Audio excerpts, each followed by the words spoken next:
బ్రిలియంట్గా అయితే క్యాచ్ పెట్టడం చూసాం. చాలా దూరంగా వెళ్తుంది, చాలా డైవ్ చేసి అయితే ఈ క్యాచ్ని అయితే తీసుకోవడం చూసాం.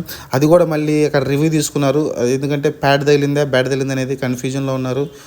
ఇషాంత్ శర్మ ఏమో ఖచ్చితంగా అది 2 సౌండ్లు వచ్చినాయి అని చెప్పడం చూసాం. అలానే స్టబ్స్ అందరూ దాన్ని కొంచెం అయితే గట్టిగా సమర్థించి రివ్యూ అయితే తీసుకోవడం చూసాం. ఓవరాల్గా అయితే రివ్యూ తీసుకున్నారు. రివ్యూ తీసుకొని ఆ రివ్యూ సక్సెస్ కూడా అయింది. డేవిడ్ మిల్లర్ అనేది కొంచెం టర్నింగ్ పాయింట్ అనుకోవచ్చు. Sai Sudarshan run out, David Miller catch, brilliant catch. ఇంకా వరుసగా అయితే వికెట్లు ఎక్కడ ఎత్తుబాటే కావచ్చు, ఎవరు నిలబడలేదు. షారుఖ్ ఖాన్ని